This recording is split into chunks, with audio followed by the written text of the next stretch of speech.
Bonjour à tous, j'espère que vous allez bien aujourd'hui. Je suis très contente de vous retrouver et de faire un petit arrêt dans ma préparation de la conférence, que je me suis bloquée toute la semaine pour la préparer, parce que pour moi c'était hyper important et parce qu'il y avait aussi beaucoup d'émotionnel derrière tout ça.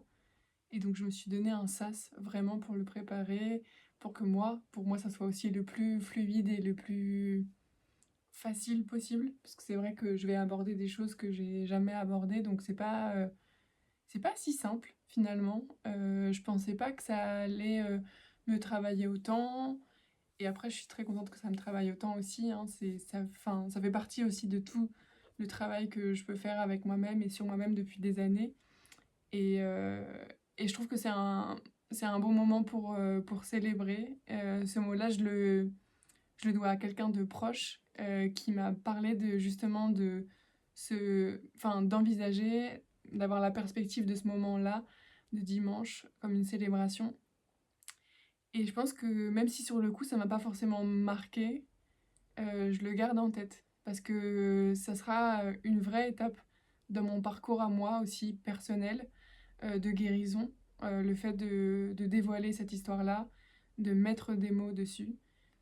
Et en plus de cet aspect professionnel et ouverture aux autres que ça amène, que ça vient aussi rendre public, rendre voilà, tout concret comme on aime, il y a aussi quelque chose de très personnel à l'intérieur. Donc voilà, en tout cas, à tous les inscrits, je suis hyper contente de savoir qu'on va partager ces moments-là ensemble. Donc pour moi, c'est beaucoup de préparation.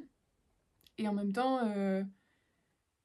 je suis très contente. Je suis très contente de prendre ce temps-là. Ce que je voulais dire aujourd'hui, et c'est drôle, c'est que je sens un peu que le fait de commencer les slides, de commencer un peu la présentation, de commencer véritablement concrètement à la préparer, je sens que je sors de moi des choses que j'avais à l'intérieur de moi. Et ce que je voulais aborder aujourd'hui, c'est la puissance justement de sortir les choses comme ça, qui sont à l'intérieur. Parce que oui, on est tous nous-mêmes avec nos petites choses, nos souvenirs, nos circonstances, ce qu'on vit aujourd'hui, ce qu'on a vécu avant, les traumatismes par exemple qu'on a gardés. Enfin, il y a énormément de choses qui se passent à l'intérieur et souvent enfin, on pense pas forcément, ou en tout cas on n'a pas l'automatisme d'aller soit poser les choses sur le papier, soit en parler. Enfin voilà, il y a quand même quelque chose de l'extériorisation qui est un peu moins évidente. En tout cas, je pense que c'est quelque chose sur lequel il faut s'habituer. Je pense que c'est comme un exercice quoi. C'est un muscle aussi de savoir déposer les choses, de savoir s'alléger. Et, euh, et en tout cas, cet exercice-là, il fait tellement ça. J'aurais jamais pensé autant, mais il le fait énormément.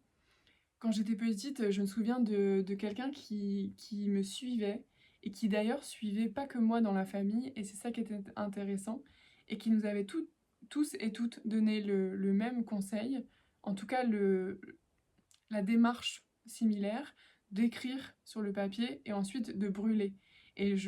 À l'époque déjà, moi j'ai toujours pris ce qu'on me donnait et j'ai essayé pour moi parce que j'étais à la recherche aussi de plein de choses pour me libérer. Je sentais qu'il y avait cette lourdeur à l'intérieur de moi et j'avais déjà testé. Et je trouve que c'est une des modalités aussi qui est hyper intéressante. Je sais pas si vous la connaissez, mais ça fait partie de ces choses-là. Je sais qu'il y en a qui même extériorisent par la voix en chantant, même sans parler de ce qui se passe comme problématique, mais rien que le fait de s'exprimer, d'exprimer quelque chose, ça fait de la place, ça fait de l'espace aussi à l'intérieur pour que d'autres choses arrivent. Et ce que je voulais, enfin ouais, ce qui était important pour moi aussi de dire, c'est que ça fait de la place pour que d'autres choses arrivent dans le futur, bien sûr, d'autres choses qui sont différentes. Je pense qu'on est tous et toutes les mêmes. On n'a pas forcément envie de, quand on découvre un schéma qui nous est pas positif, nous, pour les autres, on n'a pas envie de le rejouer, on n'a pas envie de le refaire. Et souvent, on se surprend peut-être à le refaire alors qu'on n'aurait pas voulu du tout que ça se passe comme ça. Soit, mais je pense que faire de la place, ça permet de retravailler les choses de manière fondamentale et justement pour pouvoir apporter dans le futur quelque chose de différent. Je pense qu'il y a beaucoup de choses chez moi qui sont tournées vers ça et j'ai très vite compris, je pense, la leçon de soit on refait totalement la même chose, soit on fait totalement différemment. Donc j'ai toujours eu besoin et envie et je me suis toujours dirigée. C'est vraiment comme une vision quoi. Je me suis toujours dit ok moi je veux pas ça donc je veux ça. Donc j'essayais de retravailler les choses que je ne voulais pas pour pouvoir bah aussi les déposséder un peu de leur puissance, aussi enlever un peu tout l'ancrage négatif qui pouvait y avoir à l'intérieur. Et ça a été ma démarche pendant des années, aussi sur les problématiques que j'ai connues, des problématiques, on l'a vu, de santé qui ont impacté carrément ma santé, mais des problématiques familiales plus globales, relationnelles aussi, d'environnement concrètement. Et je pense que ça fait de la place pour le futur, ça c'est vrai, mais ça fait aussi de la place pour le passé. Et je le revis encore aujourd'hui. Il faut savoir que moi j'adore écrire, donc j'ai déjà passé des heures et des heures et des mois à écrire tous les matins, etc. Donc je connais ce que ça fait de déposer les choses, de déposer son histoire, et ça m'avait déjà beaucoup aidé à l'époque de prendre ce temps-là tous les matins pour écrire et pour déverser quelque chose qui m'appartenait, qui était nouveau. Et je le revis un petit peu dans le processus aujourd'hui. C'est que bah, y a aussi toutes ces choses-là qui font que je fais de la place, j'enlève des choses, je dépose des choses, et bien sûr que ben il y a d'autres choses qui remontent. Comme il y a de la place, il y a aussi d'autres choses qui peuvent remonter auxquelles j'avais jamais pensé. Je pense qu'il y a plein de choses que j'aurais jamais pensé dire et dévoiler dimanche, que je me surprends à voir remonter depuis 2 jours, et je me dis mais ça c'est pas possible de ne pas en parler. Et donc je pense que là, j'aborde un concept qui est bien plus large que tout ça. Et peut-être que vous connaissez déjà, en tout cas, si vous ne le connaissez pas de nom, vous le connaissez sûrement d'expérience. Quand on vit quelque chose qui est trop dur, quand on vit quelque chose que le corps ne supporte pas, pour protéger le cerveau, véritablement, il y a ce qu'on appelle l'amnésie traumatique. Donc, c'est le cerveau qui shut down, qui disjoncte pour protéger, littéralement, pour protéger le corps, pour protéger l'individu dans son intégralité et qu'il puisse continuer à fonctionner. Je l'avais déjà remarqué plein de fois dans ma vie qu'il y avait pu avoir ces choses-là. Je pense que c'est quelque chose qui est bien plus généralisé qu'on ne le pense et sur lequel souvent on ne met pas des mots. Souvent, moi, je me revois parler avec des amis qui me disaient ben, moi, j'ai pas trop de souvenirs de mon enfance ou des choses comme ça. Je veux dire que bien sûr qu'on a un âge où on se souvient pas des choses, bien sûr qu'il y a tous les processus aussi du cerveau, d'élaboration du cerveau qui ne sont pas faits à tous les âges et du coup ça explique aussi des choses qu'on ne se souvient pas. Mais je pense que travailler les choses aussi, travailler son passé, c'est aussi voir ressurgir, voir enfin ressurgir, c'est-à-dire pouvoir se libérer aussi, parce que je pense que c'est la seule manière de se libérer. En tout cas, c'est une des manières les plus écologiques, je dirais, pour nous et pour les autres, de se libérer de ce qui s'est passé dans notre passé et qui peut encore nous contraindre, par exemple. Et voilà, je trouve ça hyper beau comme process. Je me dis que j'ai bien fait aussi, quand je revois tout ça remonter, de prendre cette semaine de focus que sur ça. Parce qu'en fait, ça revient la nuit, ça revient dans la journée. Euh, Moi qui avais un très bon sommeil dernièrement, ben, je me vois hier soir complètement genre cogiter et voir véritablement des choses ressortir. Et j'ai besoin de les noter sur mon téléphone, etc., etc. Toutes ces choses-là, c'est pas des process que je vis genre au quotidien. C'est pas des choses qui m'arrivent tous les jours. Je sens que là, je suis en train de travailler et je suis en train d'aborder une étape de ma vie qui vient vraiment me faire travailler sur tout ça.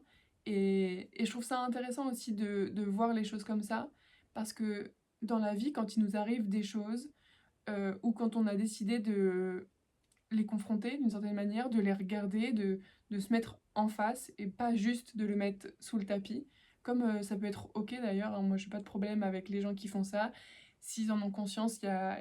Enfin voilà, chacun a sa responsabilité, on a juste à respecter tout ça.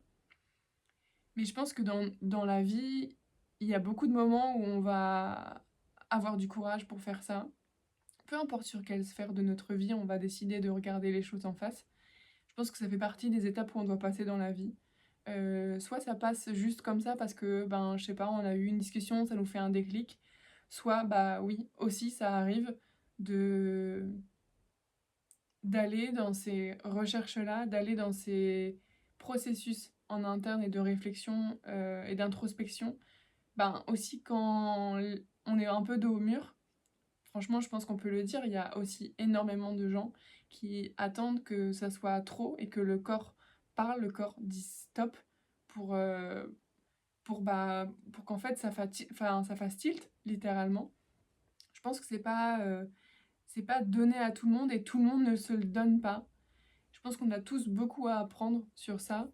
Moi, j'ai été une très mauvaise élève sur ça, parce que vous l'avez vu, moi, c'était véritablement la loi des séries, quoi. Vraiment, je pense que j'ai souvenir de moments où, même dans ma fratrie, avec mon frère, on avait littéralement quelque chose de cassé ou quelque chose de fracturé, enfin pas fracturé, mais genre une entorse ou quelque chose, on se faisait mal littéralement toutes les semaines, chacun la nôtre. Ça, typiquement, on voit qu'il y a quelque chose qui va pas et en effet, on était des enfants, en effet, il y avait l'âge aussi qui nous permettait pas de prendre ça en considération, de prendre ça en charge aussi, et je pense qu'il faut être le plus doux possible avec ça. Je pense que on a aussi toutes nos phases, on a nos moments où on arrive à regarder les choses, et puis les moments où on n'en est pas capable parce que pas en capacité, et je pense que toutes ces choses-là, il faut les comprendre aussi. Le corps, le cerveau, le système nerveux, notre manière de fonctionner, elle explique tout ça, littéralement. C'est pas juste des petites choses comme ça qui ne s'expliquent pas. Il y a aussi toute la biologie derrière qui explique, et c'est ça qui est super intéressant quand on commence à s'y intéresser. Et oui, moi j'ai mis des années à commencer à réfléchir à tout ça, à commencer à regarder les endroits où il y avait des trous, les endroits où je me souvenais pas. Et à l'inverse, les endroits où je me souvenais beaucoup, beaucoup, qu'il y avait quelque chose qui s'était comme emprunté, enfin comme poser une empreinte, quelque chose vraiment au fer rouge sur mon histoire, ouais, sur mes pensées aussi, enfin, sur mes croyances, qu'est-ce qui avait marqué mon enfance, qu'est-ce qui avait marqué ma vie et les différentes étapes, et quelles étaient les choses aussi que je voyais se rejouer, et j'avais l'impression de pas du tout gérer, de pas du tout avoir de prise sur la situation, ou de prise sur qu'est-ce qui se passait dans l'environnement en tant que tel. Et donc voilà, je pense que dimanche va être vraiment un condensé. J'ai aussi envie que ça ressemble beaucoup à de l'échange. Je vais déposer des choses uniquement pour que ça ouvre des choses. Donc il ne s'agira pas juste, je l'espère, de m'écouter parler. J'espère créer le mieux possible un environnement pour que les gens se sentent aussi voilà, en confiance pour déposer des choses. J'ai vraiment hâte de ce moment. Et comme je le disais au tout début, je l'espère, le vivre avec le plus de célébration à l'intérieur, le plus de saveur aussi. J'avais parlé de mon petit mot de l'année de déguster. Je pense qu'il y a quelque chose de cette étape-là que j'avais besoin de prendre le temps de vivre. Et voilà, je vois aussi que les vidéos, ça avance de plus en plus et que c'est bientôt la fin. Ça veut dire aussi que ça approche. Je crois, sans me tromper, dire que c'est dans 4 jours. Euh, mais voilà, en tout cas, je suis ravie. Si vous n'êtes pas encore inscrit, je mets le lien dans la bio. Et puis sinon, on se retrouve aussi sur Instagram, je poste pas mal. Voilà, en tout cas, à demain. Bye.